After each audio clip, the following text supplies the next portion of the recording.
আসসালামু আলাইকুম। Hey guys, this is back to my channel. তো আজকের ভিডিও দেখাবো কিভাবে আপনারা মাত্র 10 মিনিটে স্কেটিং এর কাজ সঠিকভাবে গেইন করবেন এবং তার সাথে যাবতীয় পাশাপাশি গেইন করে দেখাবো। তো চলুন ভিডিও শুরু করা যাক।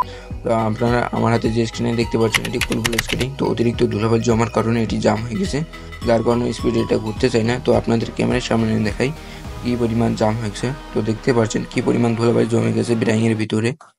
তো ক্লিন করার জন্য সর্বপ্রথম স্কেটিং নাটগুলো সুন্দরভাবে খুলে নিতে হবে। তো আমি খুলে নিচ্ছি।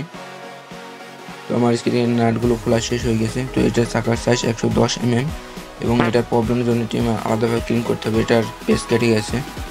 তো আমি সুন্দর একটি কাপড় নিয়ে উপরের যে ময়লাগুলো থাকে বিরাইংয়ের উপরের ময়লাগুলো সুন্দরভাবে মুছে নেব। তারপরে একটি নষ্ট টুথব্রাশ ইউজ করে ভিতরের যে ময়লাগুলো থাকে ওগুলো খুঁজে খুঁজে বের করে নিয়ে আনবো। দেখতে পাচ্ছেন হয়ে গেছে। তারপর একটি কাপড় ভিজে নেওয়ার পর যে ময়লাগুলো উঠতে চায় না তো সেগুলো খুব সুন্দরভাবে মুছে নেবো। এইভাবে ঘষে ঘষে দেখুন কী পরিমাণ হোয়াইট হয়ে যায়। দেখতে পাচ্ছেন অনেকটা পরিষ্কার হয়ে গেছে। তো আমার কাছে সেলাই মেশিনে তেল ছিল, এটি আমি ইউজ করছি। এটি চাইলে অনেক ইউজ করতে পারেন। এটি যেহেতু পাতলা তেল, এটি বাজারে আপনি 30 থেকে 50 টাকার ভিতরে পেয়ে যাবেন এবং তেল দেওয়ার সময় ঘুরিয়ে দেবেন এবং 4 ফুটার বেশি দেবেন না। তো দেখতে পাচ্ছেন আমার ফ্রেমটা ওয়াশ করা হয়ে গেছে। এবার স্কেটিংয়ের জুতাটা ক্লিন করতে হবে। তো চলুন।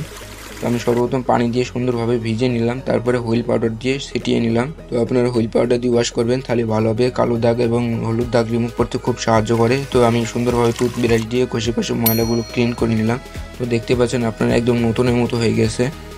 তো এটা 2025 সালে প্রাইস কিন্তু খুবই অফার চলতেছে, চাইলে স্ক্রিনে নিতে পারেন। এটা খুবই ভালো, যেহেতু আমি চালাইতেছি, অনেক ভালো। তো এটা আমার রোদে শুকাতে দিতে হবে, সাথে আমার লাইলারটা ওয়াশ করে নিই। তো চলুন। তো লাইলার আপনারা রেগুলার যদি স্কেটিং চালান তো আপনারা অবশ্যই সপ্তাহে 2বার করে ক্লিন করার চেষ্টা করবেন। আমি সুন্দরভাবে ওয়াশটা করে নিই লাইলারটা। তো এটা আমার ওয়াশ করা হয়ে গেছে। তো এটা আমার রোদে শুকা দিতে হবে, যেহেতু একদিন লেগে যেতে পারে। তো সাথে আমার এই আলাদা বাড়তি কাজটা সেরে নিই। তো দেখতে পাচ্ছেন তো এটি জাম মতো একটু হয়ে গেছে। তো আমি তেল মেল দিয়ে সুন্দরভাবে চালুটা করে নিলাম। উপরে তেল ছিল বলে আমি মুছে নিলাম, যেন পরবর্তীতে তাড়াতাড়ি ধুলাবালি না জমে যায় ময়লা। তো ফ্রেমটা দেখতে পাচ্ছেন শুকায় গেছে। তো এটা খুবই মোটা এবং আপনি যদি স্কেটিং চালাতে পড়ে যান তাও কোনো রকম ব্যথা পাবেন না, যেহেতু এই স্কেটিংয়ের বোর্ডটা কিন্তু খুবই মোটা এবং ভিতরে মোটা কাপড়ের লাইলার থাকে, যার কারণে আপনার কিছু হবে না। তো চাকা লাগানোর সময় যে সাইডে ক্ষয় হয়েছে বেশি তার উল্টো সাইডে লাগাবেন, তাহলে সেম প্রসেসে ক্ষয় হতে হতে এক সাইডে চলে আসবে, যার কারণে চাকাগুলো দীর্ঘস্থায়ী থাকবে। তো আপনারা পার্সে একটু কম করে মারবেন।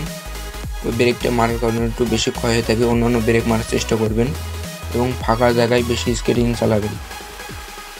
এবং এই ফ্রেমটা দেখতে পাচ্ছেন এটি যথেষ্ট পরিমাণ পাতলা, ভারী হলে ভালো হয় এবং টুকটাক ভালো মোটা, এটি মোটা রয়েছে এটা। তো এটি 4 হুইল 3 হুইল দুটো করা যায়, যেহেতু অনেকটা ভালো।